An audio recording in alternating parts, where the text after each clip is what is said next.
A couple of days ago, I had a look at this roof in one of the newer suburbs here in Sydney. And a lot of the newer Sydney homes are built multi-stories. And they have large open plan ground floors. Now, because of that, we have a lot of walls that are suspended off the first floor with a void underneath because to create an open plan. But what this trend has created for us roof repairers is a very high risk of a leak. Now why?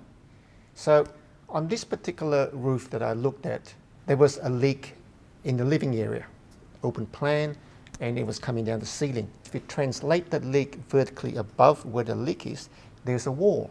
It's a back wall of the house. So it's a suspended wall. So the story is that it's a fairly new house, 3 years old, and it's been leaking. So the builder has come back, and the builder's actually stumped as to where this leak is coming from. And so he's blaming a downpipe spreader, which is fairly close to where the leaks are. And his solution was to extend the downpipe spreader so that there was less water load on that particular part of the roof. But on investigation, I saw that the spreader had nothing to do with the leak. It took me a while because whenever I see a situation like this, I always look at the windows because the windows potentially would leak, and then instead of draining to ground, it would drain onto the ceiling below. The windows looked reasonably good, so I had to look further up the roof, in fact the second story roof.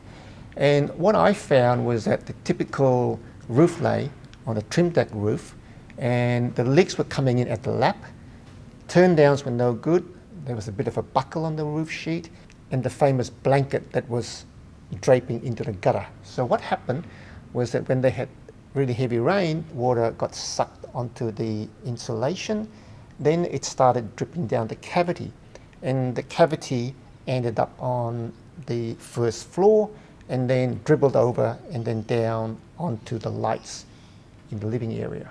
Not only the windows, but potentially you can get a leak that comes from the top story roof all the way down the cavity and onto the bottom level, and it's just so hard to track. So how does this actually happen? So we'll have a look at a typical construction framework for a suspended wall on a two-story building. What I've done is I've drawn out a cross-section on what this particular roof would look like.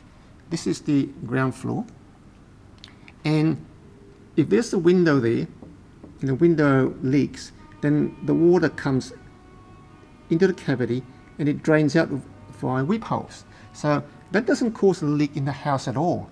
And if it wasn't for our attraction to wide open plans, we would not have that sort of a structure. We would have the wall that would continue down onto the floor. And if there's any leaks up the top, it'll come all the way down and then it will drain out. But in this case, we've got a wide open plan. That's a typical structure. You would have a lintel and typically a structural steel beam. You'll have either a laminated beam or a girder, which is supported by this lintel beam. And then you'll have the flooring, and then you'll have the framework for the second story. If you put a window up on the top story and it's not flashed properly, because you really need a flashing in there to bring the water out via weep holes onto this roof. Most builders rely on sealant all the way around the windows to make sure no water gets in. If the water gets in through the windows, it will get into the cavity and run down, hit the floor. Sometimes if the carpet does get wet on the upstairs floor, then that's the indication that there's a leak coming down and then the carpet gets wet. But very often people don't notice that, and what happens is that the water comes down here, onto the beam, then it runs along the top of the beam and then it starts to drip down, either this side or that side, comes in here, drips down here, and what it'll do is, this is the ceiling of the downstairs living area, and it'll find